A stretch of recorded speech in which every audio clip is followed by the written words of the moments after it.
Hey kids, it's after 6 o'clock on Tuesday night. I'm Ant. And I'm Foz. And this is ScouseCast! Hey folks! We're sponsored by Refreshers. Other sweeter remain. After you. It was a little bit surreal, that one. I got me swearing already. Well, it is what it is, isn't it? Listen, F4's not suitable for work already. It's Tuesday night. It's Champions League week. Champions League final week. When's that? Do you know what? I was going to say Sunday then. It's not even Sunday, it's Saturday. Didn't even know. Haven't seen nothing about it around the city. And of course, you know why? Because all the Liverpool fans are flying from Norway to Madrid on Friday night. That's why. You're not wrong there, lad. You're not wrong there. Telecloppers are getting their BT Sport subscription sorted. But it's free to air on YouTube, so you don't even have to pay for BT Sport, ladies and gents. Don't have to pay for BT Sport. Are they showing it free to air? Both games are free to air on YouTube. As well as the Europa League final tomorrow night. Well, they might as well Wednesday night. Yeah. It's tomorrow because the bank holiday weekend. Yeah, it's free to air on YouTube because basically no one from London, no Arsenal or Chelsea fans are going because it's in the middle of nowhere, isn't it? Mm. And the fact that both games, you've got the stadiums where only a quarter of the capacity is for the fans because Infantino... I think that's an absolute joke, by the way. Let me just get that out there. I can't even remember. I know that Infantino was the head of FIFA. I can't remember the head of UEFA's name. After Platini got sacked. Oh my god. Oh. But his name's on the tip of my tongue. Scott, do you want some refreshers? These are like literally... these are illegal. His name's on the tip of my tongue. I thought that was just for the people on camera suites, you know what I mean? I thought me over here, the side producer. No, the sweets here for you as well, man. Listen, it's cherry, I don't make this show sponsored by just pure sugar tonight and diabetes. So yeah, I do, again, European finals, I think it's disgusting, they're like less than a quarter. 16,674 tickets have gone on general sale to Liverpool and Tottenham fans each for the Champions League final. And the new Atletico Madrid Stadium holds what? 69,000 people. Now, alright, again, using the whole rugby league reference, I do get, especially the likes of, we just had Magic Weekend at Anfield, Super League Grand Final, Challenge Cup Final. A lot of people buy the tickets every year blind because they all go every year. You know, regardless of who's in the Challenge Cup Final, regardless of who's in the Super League Grand Final, they'll go blind. Surely there isn't that many football fans around Europe who will buy their tickets live. No, there can't be, right? And let me tell you this, while Connor's having an audio malfunction over on the other side there. Who's not? That sounded great. Let me tell you this, there's got to be a point where, especially the Arsenal and Chelsea fans.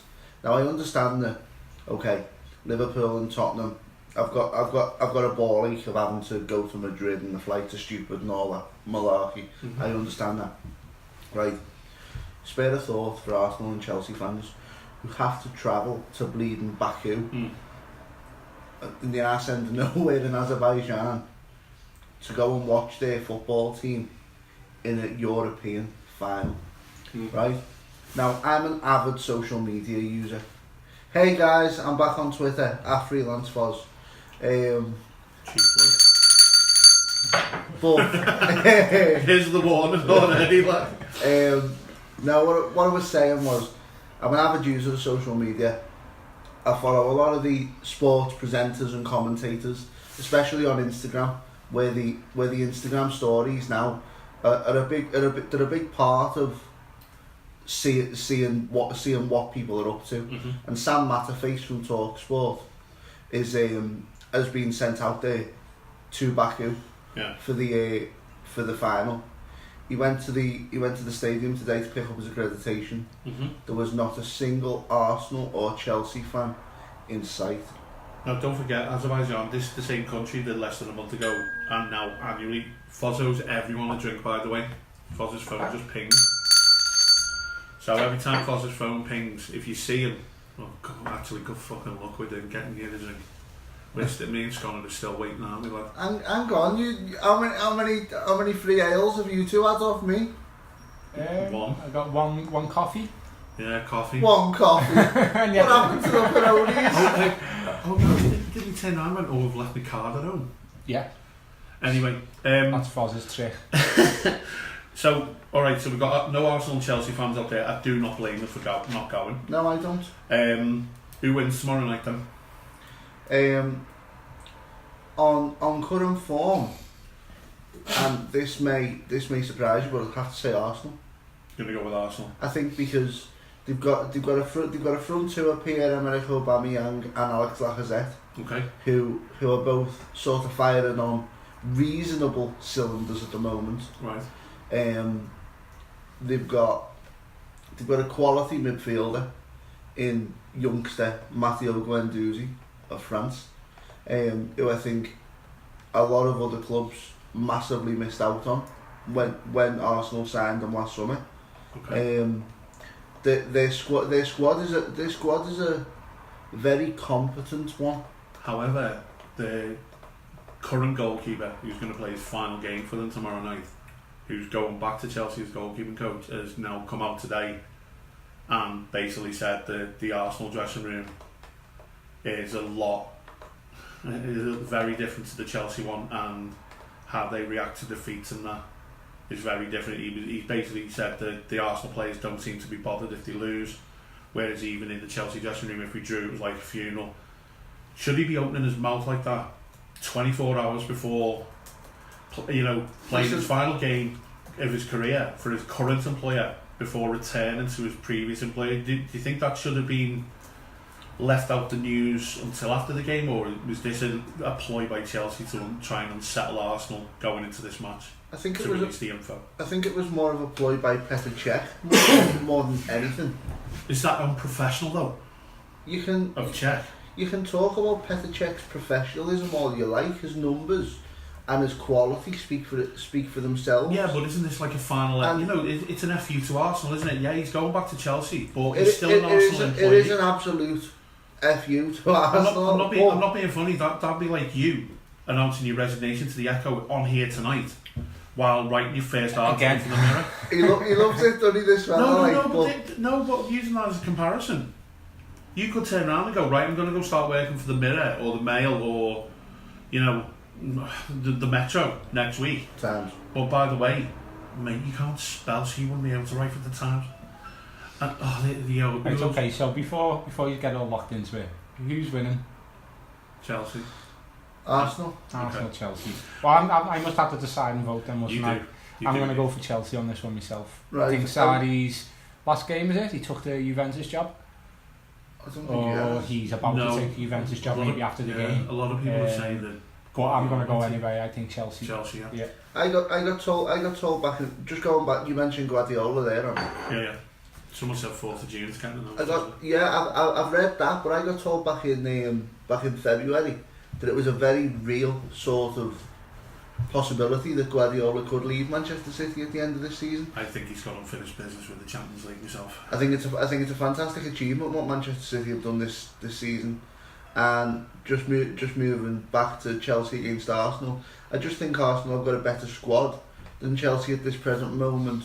And when you've got your record signing again 24 hours before the final, coming out and saying I want to leave this club, it doesn't bode well, does it? Not really, no. Well, that's. Eden Hazard's been talking like that for a long time. No, I'm talking about Alvaro Morata. We all know Eden Hazard's going to Real Madrid in the summer. Morata, so. But Morata has come out yesterday and said I want to leave the club. I'm unhappy and want to leave the club. To be fair, yesterday was a sleepy day for me because my day job pretty much became a night job this week. So before we get all mashed up into non-Liverpool content, let's move back onto Saturday, Champions League final. Let's leave the shandy drinkers to their own now. Let the Cockney cast deal with the Cockney stuff. Okay. Liverpool. Now. Liverpool. Foz, obviously by his Mike Johnny. I'm going to call him Mike Johnny. I don't know what the technicality is, but obviously you can see a blue mic and a red mic. So we've got a blue and a red. Now we've got a biased view from a red and an unbiased view from a blue. No, listen, you'll never find me being biased towards Liverpool. That's one thing you definitely don't do. So let me put it out there to you then. It's Saturday. Yeah. The game's finished. Tuesday. On God, Saturday, just let him do it. the game's finished. Yeah. What are we looking at? What are we seeing? We're seeing Liverpool. One of the best Liverpool sides of recent years, I think it's fair to say.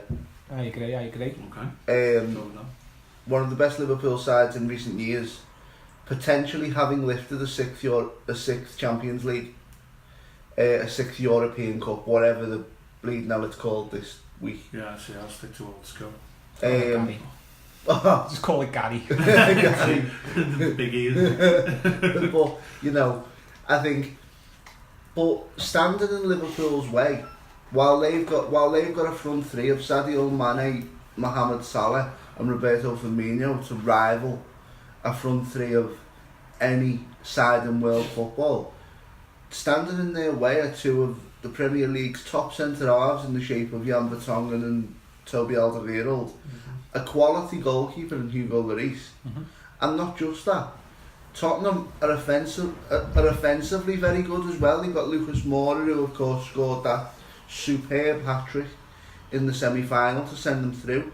You've got Christian Eriksen, who I'm reliably informed looks like going to either Paris Saint-Germain or Barcelona in the summer, which would be a massive loss for Tottenham, by the way.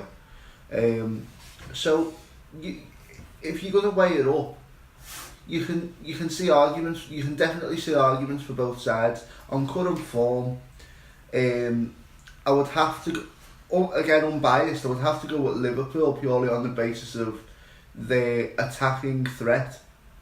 But Tottenham are in with more than a small shout for this game. I predicted 2-1 Liverpool win.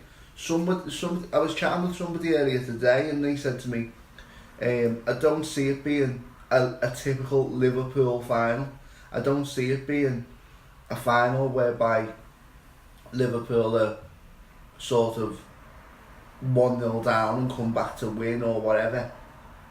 They said that they see it that Liverpool are 4 or 5 levels ahead of what Tottenham can produce. But didn't he say that about Man City and Tottenham? You know what I mean? So Well, just find this season, Tottenham found ways to win. Tottenham have found ways all season. Yeah, okay, they haven't had the most glittering of domestic campaigns. However, a Champions League campaign to rival that of any Champions League campaign ever from the football club is not to be sniffed at.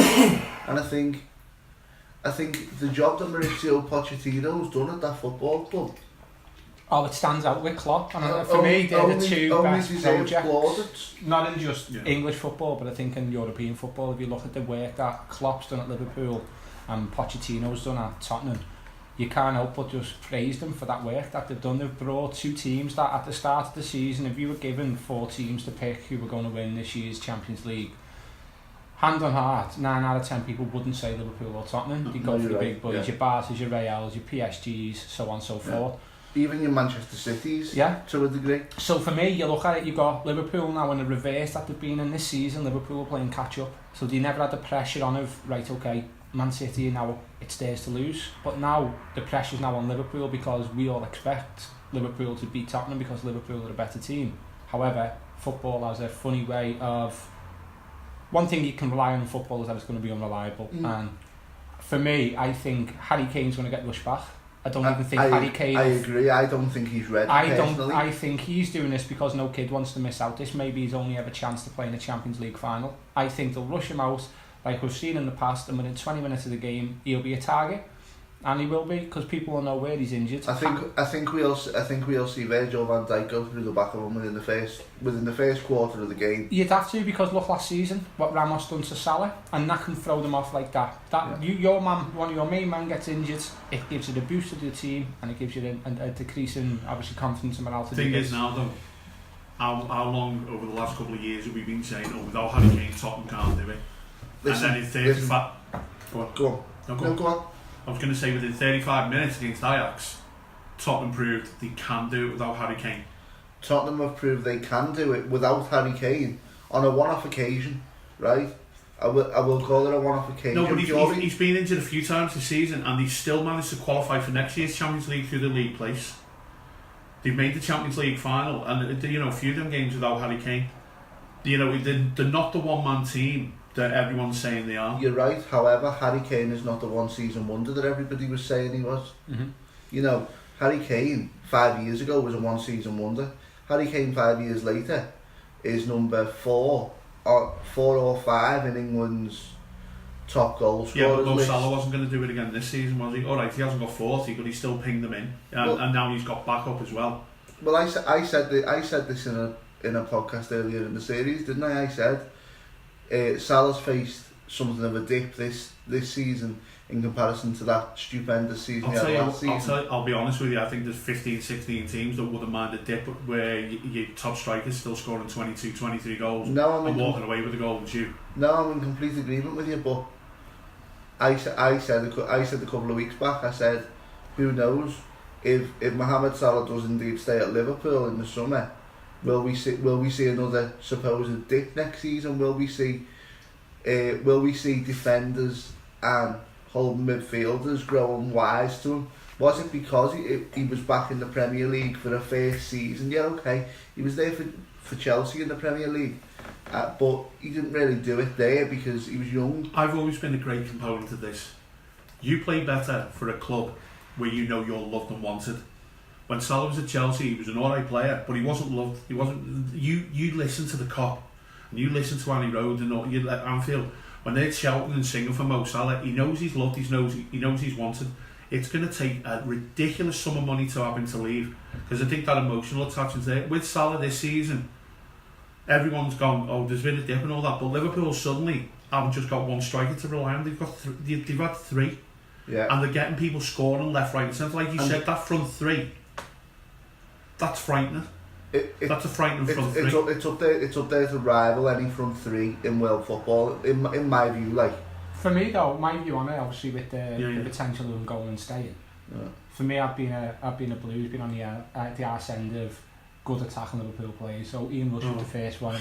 It went from Rush, it went to Fowler, it went to Owen. Yeah. It went to Torres, then it went to Suarez, and now we've got Salah. Yeah. And then if Salah, I wouldn't even put Firmino in that category as goal scorers. He's a good workhorse, but I'd put Salah in there as now the next man who will score goals, and we will feel the brunt of it. If Salah does go, I guarantee there'll be another person that they bring in who will be just as, or if not better, and that's just what Liverpool tend to do. Liverpool are icon makers when it comes to attacking players. They seem to bring out the best. Now Klopp's come in with a style of play that emphasises attacking play. Your full-backs work hard, your strikers come in, your wingers push out and they come in. So you work around that. So for me, if Salah, Mane and Firmino will go tomorrow, no Milo was an Evertonian, they'll bring in 3 players just as good, you know what I mean? So if they sell and make money and bring in somebody else in, the name and their recruitment policy will probably fill that gap anyway. And I don't know, I just think obviously we can sit there as Evertonians thinking, please, go. But they won't. If they do go, I mean, it's like Saturday night as a Blue. I remember watching a documentary years ago, and it was talking about the whole thing between the rivalry between Everton and Liverpool down the years, and a fella, I can't remember who it was, but he used to be in Brookside, and I generally can't remember the lad's name, but he said, as an Evertonian, we're just not that lucky, and he was talking about Istanbul, and he said that, and don't get me wrong, you know, and I've said this all along. I've got close mates who are Reds. I'll be happy for them because they'll be happy if they win it. I won't lose any sleep over Liverpool winning a 6th European Cup, because I've not lost any sleep over a game of football. No. And I'll openly say this: I've not lost any sleep over a game of football since the 15th of April 1989. That's when I stopped losing sleep over football. That's when football for me stopped being bitter and aggy and all that, because I'm old enough to remember I was 13, and that's when for me football stopped becoming, you know, when Shankly turned around and said that whole, you know, football's more important than life and death. On that same day for me as a Blue at Villa Park, you know, watching grown men run to payphones to see if their mates at Hillsborough are okay. No mobiles back then. They were queuing for payphones while we were playing Norwich City. But moving on back now to 2019, I'm a Blue. We're not that lucky. But I did this in 2005 in Stocko's house. When Liverpool were 3-0 down at half time, I stupidly turned around and said, if you go on and win this, I'll wear a Liverpool shirt after the game. So, hoping this time lightning doesn't strike twice. I hope Harry Kane lasts 90 minutes. I hope Son has an absolute blinder. And I hope Allinson has one slip through his legs in the 94th minute to cost Liverpool the game. If Liverpool Football Club win a 6th European Cup on Saturday night, and again, I'm not going to dip out of this by going in 90 minutes or in extra time or whatever. If Jordan Henderson lifts that trophy or whoever the club captain is on that night, next Tuesday you'll see this fat bastard here in a Liverpool shirt. Oh. I might just ring in sick that day. But there you have it. I'm hoping lightning doesn't strike twice. But you'll see the big man in a Liverpool shirt next Tuesday. Fair play. Fair enough. Yeah. Fair enough. Yeah, definitely fair enough. Right, just to close out. I just said that out loud on the live microphone. Yeah. Are we recording? No. Just, are we off the air? Yeah, that's alright. Yeah. Cool. Right, okay, just to close out on this now, just to finish off on the weekend, we'll do our quick predictions. Foz? 2-1 Liverpool, Mohamed Salah, and I'm going to be unorthodox and say that Virgil van Dijk gets the winner. Right. Yank McKenna? I'm going 1-0 Tottenham. Son in the last minute off his backside through Allison's legs. Right, okay, I'm going to go extra time. Yeah. And I think it'll be a golden goal, or whatever the last minute goal you want to call them anymore. And I think Tottenham will nick it in extra time. Right. I don't know whether I'm thinking or I'm hoping. I'm just waiting for people to be the blues. But no, honestly, I just think the way this season has been, it's just been a complete madness. It's just, you couldn't even script it. If someone writ that in a Hollywood film, the way it went, and it's 2 teams, what have you, you wouldn't believe it. But yeah, I just think there's another little swing and another bit of entertainment left in this final. I can see Kane going off injured quite early on. As can I. And I see Liverpool getting a bit of confidence, and then from the back of that, Tottenham will galvanise like they did at Ajax. And I think Tottenham, especially Lucas Moura and Son, I think them two have got potential to cause problems up front. Just before we close out, you've mentioned Ajax. Matthijs de Ligt, their club captain, he's about 12. Absolutely sensational. Some footballer in. He's about he's 12. He's going to go to either Barcelona. Yeah, I've seen that Barca. Or I've read somewhere that Manchester United are in for him. No, apparently Man United now done this thing through the Alex Ferguson. Man United under Alex Ferguson maybe had a chance. Man United under Ole Gunnar Solskjaer, I don't think they'll be having the same powers to compete with Barca and even Liverpool. To be honest, I think Liverpool is so-called being mentioned in the mix as well for this delict. Well, I've read that too. I think that is something that Klopp could definitely explore. But just before we finish the football, this week, Guillaume Balaké, Spanish journalist, has been to visit Jurgen Klopp and Mauricio Pochettino at Spurs Lodge and at Melwood respectively, to do in-depth feature-length interviews ahead of the Champions League final on Saturday. Both interviews were for 5 Live. Both interviews will be on Guillaume's YouTube channel. I've seen previews of both. Both are sensational, and I will be putting both interviews when they go live on my social media feed, so keep your eye on. You ready to do your first? Right, okay, so moving on now to a subject close to Foz's heart. Watch the light come into Foz's eyes at home, people, as we mention what's coming up next. We have that lovely sport of boxing. We have our resident guru here, Mr. Elliot Foster, freelance Foz, for all them social media ones. Straight in, obviously the 3 of us here have had a lot of boxing chats over the years. We've had a few rendezvous in certain areas. We've been in the Hilton, we've been on the upstairs of Shavas Park. We've had a few meetings in the boxing arenas over the years, and I've come to know Elliot through that. Elliot, giving him his naughty name, like he's in trouble. There's no better vice for me than sitting at ringside on a Saturday night. Okay. And while we're on that, there's no better boxing knowledge in this city than the man who used to see it now. No, not Anthony. No, not definitely Anthony. Not me, no. But no, listen, Foz is, I call him the walking encyclopedia. There's nothing he doesn't know about Liverpool boxing.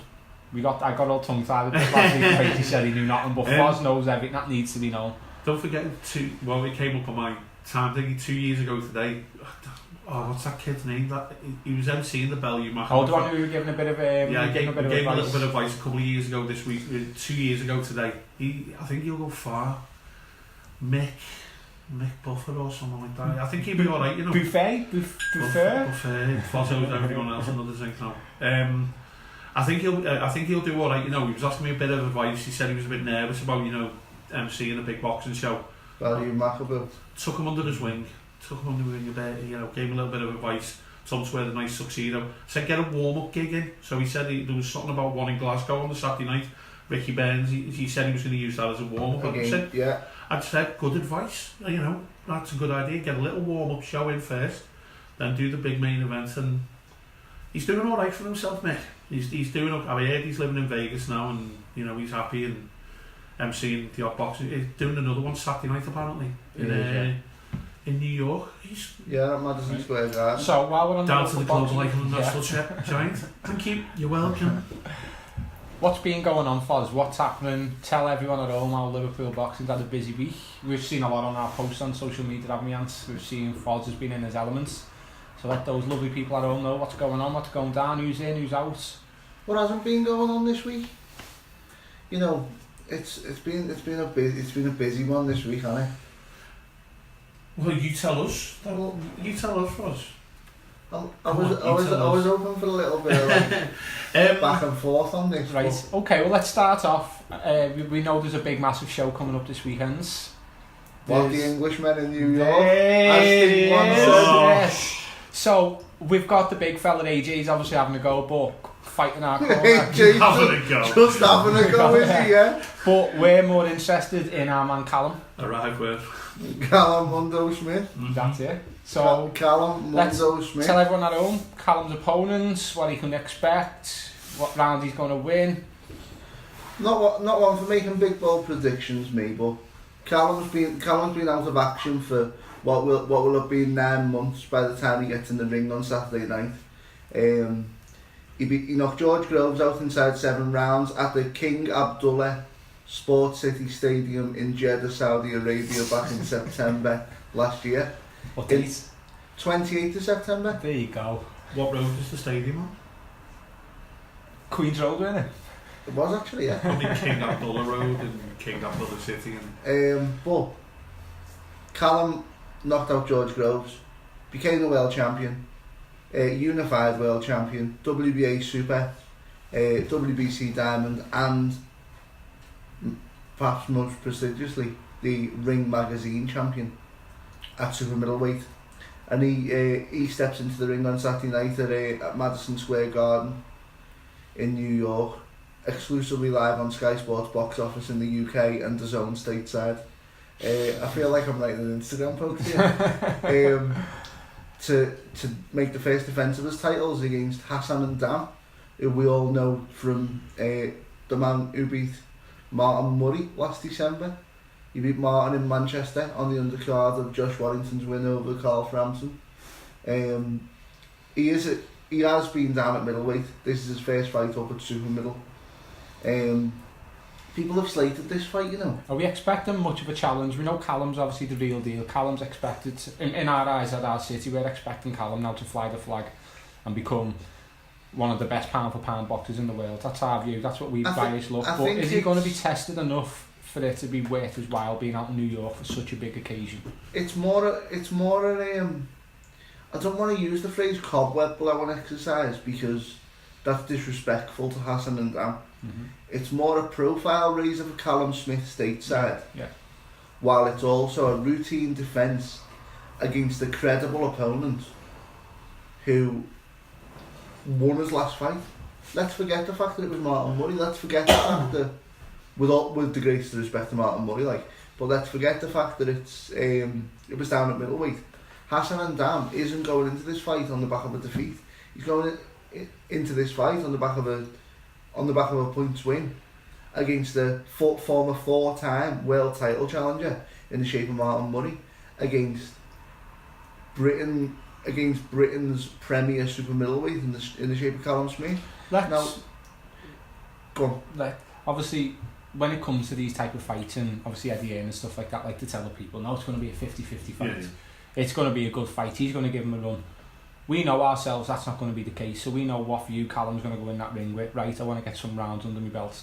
I want to make an impression. Now, he's got two ways he can deal with this. He can take him a bit to get that, as you say, the cobweb blown exercise off, or he can go out there first round, put this kid set an example out there to say, look, this is what you're dealing with. Which would be the best outcome, in your view, Foz, for Callum in his current predicament of 9 months absence? A hybrid of the two, really. As you know, I couldn't really toss that one. It's a he needs to get a couple of rounds in, definitely, without a shadow of a doubt. But he also needs to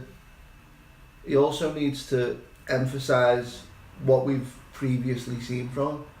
We've seen him demolish Rocky Fielder inside a round. We've seen him demolish Patrick Mendy inside a round. We've seen him knock out George Groves in 7 rounds on foreign soil. We've seen Callum Smith win British, European, WBC International, WBC Silver, world titles, English titles. We've seen him win everything but the Commonwealth title up until this level and a central area.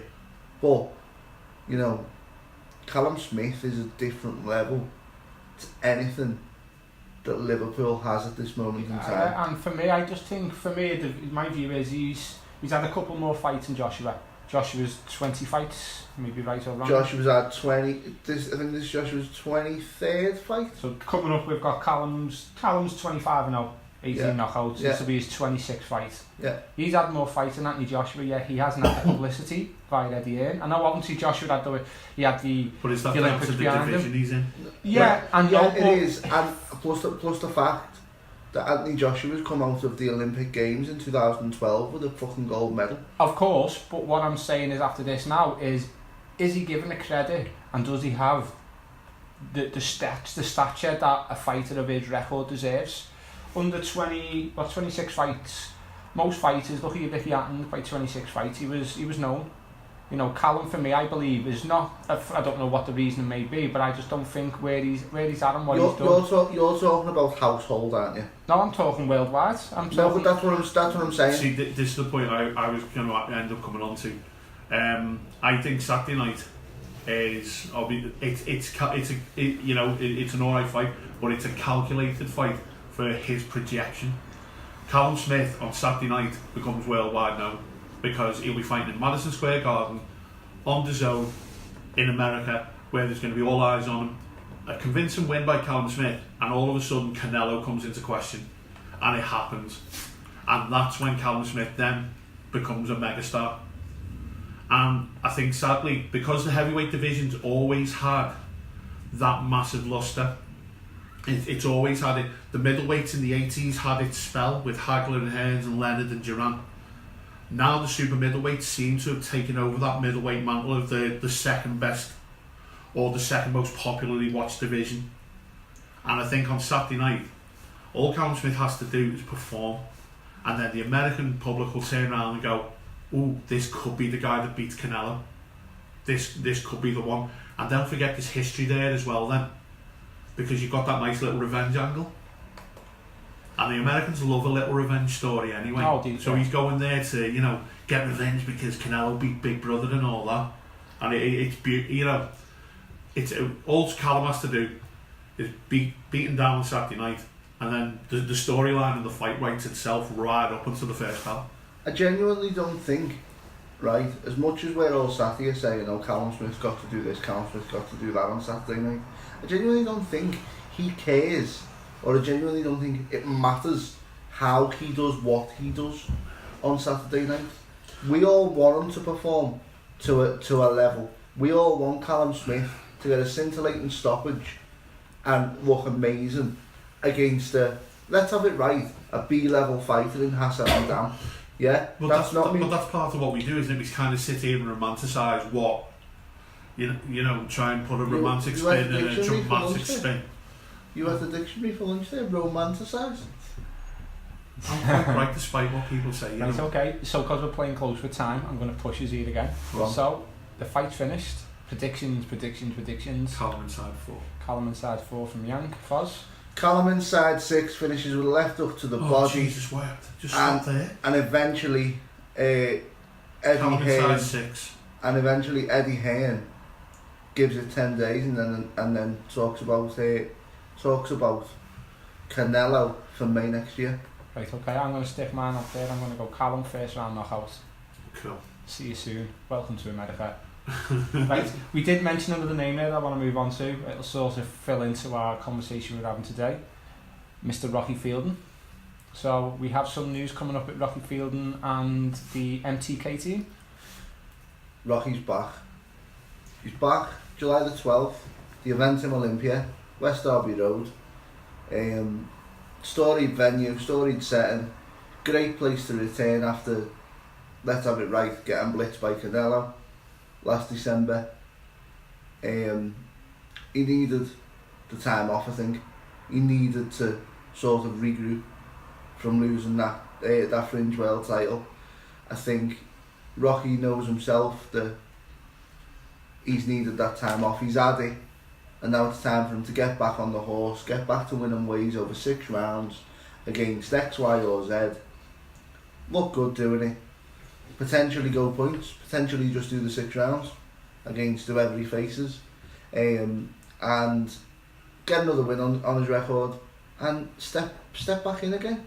Maybe not go back down to British level, but maybe a European sort of level fight against a European level fighter next time out. For the same card, you've also got Mark Murray and Craig Glover on it now as well. Is this Olympia show ideal for these 3 fighters just to take that little step back? Either, like you said, you don't like using the phrase, but just a bit of ring rust off, just a bit of ring rust off, just get back in the ring, get some. I know Craig needs now, so some rounds in under his belt after last time at M&S. Sorry, Craig needs proper guidance under Joe McNally and Declan O'Rourke. Obviously he's managed by Tony Bellew, which can only help him. And Martin is coming back after that defeat to Undan, we've already mentioned. That card has got a plethora of talent on it, by the way. Have you been eating the dictionaries there now? Plethora. Natasha Jonas was back on it. John Quigley, who got a good win on the last MTK show. We've also got action for James Herahan, bright young talent, only 21. We've also got Billy Potter, former Knowsley Vale amateur, making his debut, and Jed Carroll as well is another one. The G-Man, Jed Carroll, the punching paramedic, as Nick from the Fight Disciples once called him. The punching paramedic, because Jed works for the ambulance service. Right, okay, so I'm gonna have a little wing over a few conversations we were having today. There's like a little fantasy fight, so there's obviously the Scouse scene's quite filling at the minute. Yeah. We've got a load of experience, we've got a load of middle level fighters, we've got a load of up and coming, we've got a load doing a crossover from white collar. I'm going to do a fantasy booking show with you, Foz. So what we've done here, I had a little conversation with Foz off here today. You've definitely been speaking to Yank and got that wrestling angle there, haven't you? No, this is all my bat. So I'm going to pick the first can't weight. do stuff of his own accord, he doesn't need to. I'm surprised. Right, okay, so what we're going to do is we're going to pick lightweights. Right, okay, so as I said earlier on, the whole concept of this idea is we've split a lot of fighters down into their weight classes. So obviously middleweight's just middleweight, there's just one weight in middleweight, one weight in welter, so on and so forth. Right, okay? Old school weights. So what I've done in this, there's only one fighter who I've had to squeeze a weight in, which I mentioned, which was Tom Hart, the big fella. He's a light heavy, and I've had to squeeze him into cruisers, otherwise he wouldn't have been able to be part of this conversation. And the guys who have mixed them in with, obviously your view will come in and we'll see who's winning it. So what we're dealing with here today, we've got 4 cruiserweights, technically 3 cruiserweights and a light heavy. We've got Jay Farrell, we've got Nathan Corliss, we've got Craig Glover, and we've got Tom Hart. So we've got these 4 guys. Whether they're friends in the same gym, what have you, I'm not quite sure. So the first fight we're going to match up We've got Jay Farrell, and he's going to be facing Nathan Corliss. Right. Fantasy fight. Foz, as our boxing expert, these two guys are going to fight. Tell me who wins, who loses, and why. Let me start by saying Nathan's got a quality amateur background. Brought through at the Solly under the guidance of the Solly boss, as he's known, Alan Lynch. Jay Farrell turned over and is with Danny Kelly and Sean Trodden over in Birkenhead at the Venture. Two top lads. To crack and scrap. I might put a word into Steve Wood tomorrow actually to get that one made for a show in September at the Olympia. But it's a cracker that, like, I think Nathan just edges it at the moment, purely based on grounding. Jay's a big puncher, very big puncher. You know, he's not quite a few out. Jay 71% KO percentage there. So. Someone's done the research. Well, he's fourth in Liverpool, just to give us some perspective. He's got the fourth highest KO rate in Liverpool. Alright, it's gone. Jesus Christ. I'm working with you, Foz. Come on, you wanted some back and forth, lads. I couldn't keep up with your knowledge, so I had to write some notes. No, but listen, great scrap. It's one that I think Nathan edges right at this moment. However, I feel like Jay's more than him with a shout in that fight, and it would be interesting to see whether that one does come to fruition at some point in future. So there you have it first. So the first semi-final's over and done with. We have Nathan Corliss taking his feet in the final. Right, okay, semi-final 2, Mr. Foz, Mr. Yank. We have Anthony's boss man, the big fella Craig Glover. He's going to be going up against the young up-and-coming light heavyweight who have had to move in Tom Hart. Who wins, what way, how? I'll let Yank have this one. I like getting paid, Craig wins. That's Anthony's shit-housery response. With a bit of technical information behind the Foz. I like money. Yeah, no, I do. I like money. I won't like Craig will pay right. So come on then, Foz. We've got the big fella Craig Glover. The gym mate doesn't happen. But that's a fantasy fight. The gym mate, it doesn't happen. I know it doesn't happen, but on our show it's happening.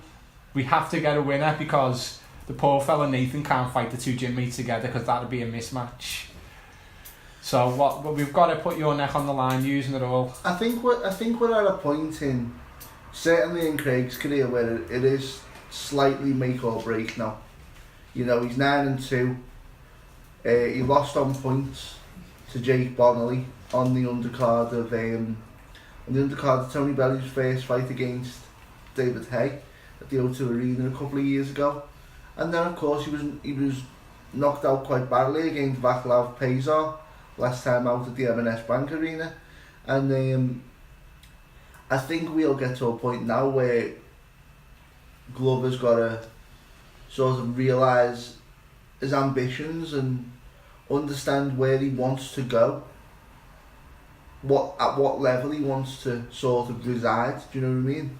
Because yeah, okay, with Bellew backing him and all that, there's plenty of like bulk and bump there, but you can't. You're getting it by 16 stone heavyweight. And Pazar is a heavyweight. He's not a cruiserweight. Getting it by heavyweights and getting stopped like 6 or so months after putting on the best performance of your career and winning an English title eliminator against Simon Vallely, who's a former Commonwealth Games medalist. You know, it swings and roundabouts, and I feel like for Craig now he's got to sort of understand within himself where he wants to be before he returns on July the 12th. I think there's got to be some sort of, like, I don't want to say reality check, but reality check. Okay. You know, I think on the other hand, Tom, he's 1-0 now. Will be looking to go 2-0 on July the 6th, by the way, at Manchester Arena, exclusively live on Sky Sports and DAZN, on the undercard of a show that will be headlined by Joshua Buatsi, Brian Rose against Anthony Fowler's conqueror Scott Fitzgerald, and Lawrence Okoli against Jack Massey for the British and Commonwealth Cruiserweight titles, also on that show. Again, we're back in the Cruiserweight division there, aren't we? I find like you're avoiding this. I need to know who's going to win for us. I'm not avoiding it. I'm not avoiding it at all. I think. Bear in mind, Craig doesn't pay your wages. I just dance. I just think it's a difficult one because both fighters are at completely different stages in their careers. Just say Craig wins and I'm off Pop World. What'll happen then? Obviously, Craig's got the experience behind him. The experience is there, but again, Tom's had that GB background. I was just about to say, Tom's had he's boxed. He's boxed in the World Series of Boxing. But we've seen the GB background with the Liverpool fighters doesn't necessarily, have to mean all that. Sorry, you've got to say it, GB captain Tom Stalker. No, you are right. Like I think wearing a GB vest doesn't necessarily guarantee a decent pro career or pro career. No, you're dead right. However, I think we've seen enough from Tom in his debut to be able to understand that he's going to have a good solid career in the pro game. Okay. But right at this moment, because I can see Sconnor's getting really itchy on this. Got a final to match up. Right at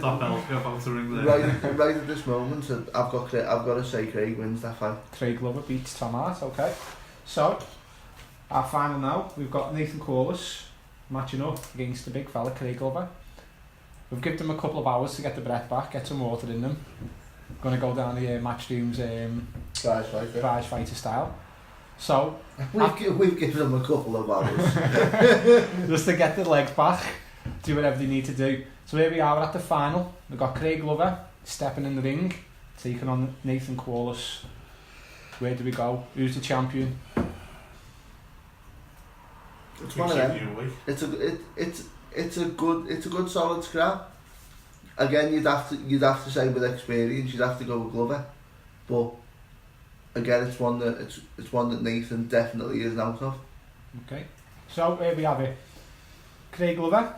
No coincidence that he pays Anthony's wages. One of the hosts on our shows. To be fair though, that's why I kind of stayed out of this one because one where Fozz's knowledge is a lot more than mine. So again, you've got about the encyclopedia there, and two. So we have it there and then. Craig Glover. Foz owes everyone a case now. Three. So Craig Glover now is the House of Scouse, Cruiserweight King of Liverpool for the Cruisers. All day. So we finish with that. So Craig, have you seen Anthony on the telly? Have you seen him on Facebook? I'll find you the truth. He's got something coming your way. So yeah, this will be next week. We'll have another weight class. We'll have another fancy match up, and we'll push Foz, whether the gym mate, best mates, brothers, cousins, uncles, nans, whatever. Yeah. We'll push him for an answer. So as I say, I rely heavily on Foz's knowledge, and I'm going to rely heavily on Foz's opinion on that. He's our boxing expert.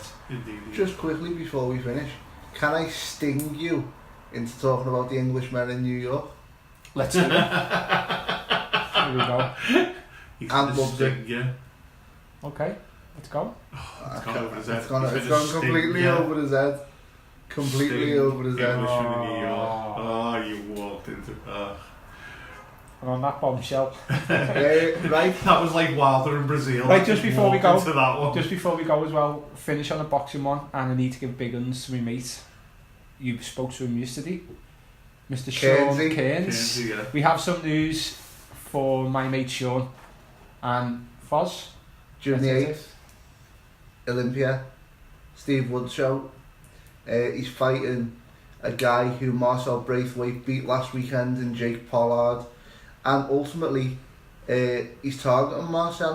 He wants that fight with Marcel Braithwaite before. Both of them have recently been beat by Brett Fido. They have, yeah. So that's sort of like a Brett Fido Cup Kearnsy against Braithwaite. It is, and it's something that I know that the promoter Steve Wood is actively seeking. Be a good little Scouse there up that definitely. The promoter wants it. Both lads are keen on it, and Kearnsy getting back in. He said it wasn't ideal. It was short notice, June the 8th, but You know, he's always in the gym. He was telling me last night something quite bizarre. He's 5'9", and he makes 8 stone 6. I know. He's a disgusting freak of nature. When I was in school with Kearnsey, this just puts him to a T, right? Sean is one of them kids who's naturally athletic, brilliant. So, cross country, mark me out of it. I ain't no 100 metres, 100 yards, I'm done. Kearnsey was one of them. We went to London, I think it was. So, down in London, in Battersea, I think it was somewhere. Sean standing at the finish line. All these kids turn up, ripped to death. All with the proper running gear on. All doing the stretches. Kearnsey turned up in a pair of Nike shorts and t-shirts, drinking a can of Coke. He kicks his legs out twice. These kids look at him and thought, I'm leaving this kid for dust. Kearnsey put his can of Coke down and they could see nothing but Kearnsey's calves for the whole race. The kid is a freak of nature. He will fight anyone. I've never seen a kid like him, and if you've seen Sean, he's got nothing to him, but the kid packs a punch. What's it? He's got a funny shout anyway. We'll get him to say it next time he's on anyway. I don't know what the shout is, but as long as he stays in after his fight, his missus won't mind. We were having a good chat about some of the nights out we've had. Recent time. The celebration drinks. The celebration drinks, and his missus was saying on the phone last night in the background, she's going, as long as he doesn't stay out for 4 days after it, I don't mind. So yeah, we'll finish on that. Foz is our boxing knowledge, boxing expert. If you've got any questions, comment below. Although we're live now, this video will see the light of day for the foreseeable future. We will be sharing this going forward. We actively do search and comment on any of them, so if you've got any comments for any of us here, for myself, for Anthony or for Foz, by all means drop us a question, inbox us. If you want to take part in the show, if you want to come down, sing a song, just give us an inbox, drop us a message. We're here to support anyone we can. Say while we're there, we've got to thank everyone who is hooking us up, not just on Facebook now. We're ripping the audio, as you know, and it's been advertised. We are on at least Spotify now. Thanks to the Anchor Podcasting Network. You put it through them, they send it out to all the places at the moment. My fault it's not on iTunes at the moment, because I haven't set that up yet. That's on me. Are we on Google Podcasts? We are on Google Podcasts as well. Yes. So we're on Spotify, we're on Google Podcasts, we're going to be on iTunes soon. A lot of these have weird systems and setups. The podcasts go higher up the ratings and their charts based on leaving reviews and stuff like that. So even if the audio is crappy, even if you don't like what we're talking about, just give it 5 stars, and you've got to put a comment. Just turn around and say Yank said to do it, or Scott said he'd batter me. They don't even read them, they don't care what you put in it. Just, do a 5-star review. Just turn around and say, look, we're doing as he said, because... Just turn around and say, Yank hasn't got a clue about boxing. Sconnor is the Comanche's mate and Foz is great. There you go. Like a lyrical genius. It's like a young Bob Dylan. Yeah, good old Foz. Why use a couple of words when a whole paragraph will do it? Exactly. So listen, we're going to get off for 15 minutes now. We're going to do a crossover, so we're going to be changing onto our music side of things. So we've got a brilliant guest coming up. I can see at home we've had a few comments. We have an Yank McKenna. Anyone know? Yank McKenna has commented. Just watching our son on House of Scouse. Oh my god. So good. Hey. So and thanks, Mummy. Yeah, so I can see Shea's watching. A comment from Sheila. Shea's going to be on with us in about 15 minutes time. We're just going to get him to set up. We'll be back live about 7:15. We'll have a quick chat with Shea. He's got 2 or 3 songs to play for us, including our running concept of the Scouse, the Scouse Live Lounge. So Shea's got a brilliant cover of a local song. I'm not going to say anything. He will introduce that himself when he comes here. So go and have a piss, go and have a ciggy, go and have something to eat, go and do whatever you need to do. Get the kettle on. Keep an eye out for us. We will... A little bit of milk. Yeah, no milk now. A little bit of milk, 2 sugars. So we'll be back with you in there in about 15-20 minutes. Keep an eye out for the notification. House of Scouse will be live with you, with Yank, with me, House of Scouse Television. House of Scouse Television.